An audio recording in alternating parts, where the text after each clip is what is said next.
Assalamualaikum warahmatullahi wabarakatuh. Halo guys, perkenalkan nama saya Nurlia dari kelas 12 SHB. Di sini saya akan sedikit membahas soal SBMPTN Mapel sejarah yang dibimbing oleh Ibu Renim Furaida. Oke guys, kita lanjut ke soal yang pertama.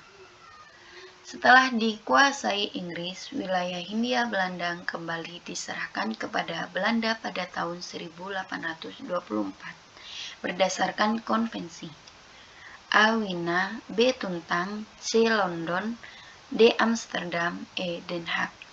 Jawabannya yang paling tepat adalah C. London, dan pembahasannya sebagai berikut. Latar belakang konvensi ini erat kaitannya dengan Perang Koalisasi 1792 sampai 1797, di mana Belanda kalah dari Prancis. Akhirnya Belanda dikuasai oleh Prancis. Jatuhnya Belanda ke tangan Prancis membuat Hindia Belanda sebagai daerah jajahan Belanda pun ikut jatuh ke tangan Prancis.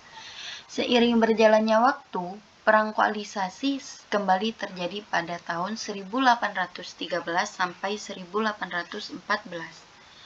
Prancis mengalami kekalahan atas Inggris dan Belanda pun berhasil lepas. Perubahan geopolitik inilah yang menggerakkan Inggris untuk mengadakan pertemuan dengan Belanda di London pada tahun 1814. Pertemuan ini menghasilkan sebuah kesepakatan yang disebut Konvensi London dan ditandatangani pada tanggal 13 Agustus 1814. Konvensi London berisi penyerahan kembali Hindia Belanda kepada Belanda, sehingga jawaban yang tepat untuk pertanyaan di atas adalah C. London. Oke, kita lanjut ke soal berikut. Perhatian Belanda dialihkan ke Kalimantan pada abad ke-19 karena khawatir wilayahnya dikuasai oleh bangsa A. Jepang, B. Spanyol, C. Portugis, D. Inggris, E. Prancis. Dan jawaban yang paling tepat ialah D. Inggris. Pembahasannya, pada abad ke-19, Belanda mengalihkan perhatian ke Kalimantan karena khawatir Kalimantan akan jatuh ke tangan Inggris. Kekhawatiran ini muncul juga akibat Inggris yang telah berhasil menguasai sebelah utara Kalimantan. Dari sini sudah ketahuan dong jawabannya. Namun coba kita cari tahu lebih dalam yuk. Kalimantan sudah menjadi daerah incaran Belanda sejak kedatangannya. Ini karena sumber dayanya yang melimpah, monopoli dagang pun tidak dapat terelakkan. Hingga pada tahun 1799, VOC mengalami keruntuhan dan diganti pemerintah kolonial. Nah, kondisi Belanda yang sedang tidak stabil inilah yang menyebabkan Belanda ketar-ketir. Jawaban yang tepat ialah D. Oke, kita lanjut ke soal yang terakhir. PDI merupakan hasil fusi partai tahun 1973 yang terdiri atas PNI, Parkindo, Partai Katolik, dan A. IPKI, B. PSI, C. Partai Marhain, D. Partindo, E. PDII. Jawaban yang paling tepat ialah A.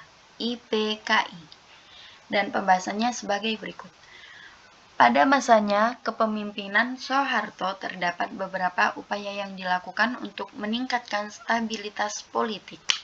Saat itu merupakan masa-masa kemelut partai politik untuk saling memperebutkan kekuasaan, hingga muncul kudeta tindakan pembalikan kekuasaan melalui G30S.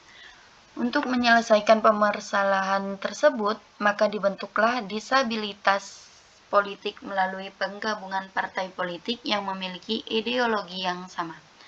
Salah satunya adalah PSI yang merupakan hasil penggabungan Partai Nasional Indonesia, Partai Kristen Indonesia, Partai Muba, Partai Katolik, dan Partai Ikatan Pendukung Kemerdekaan Indonesia.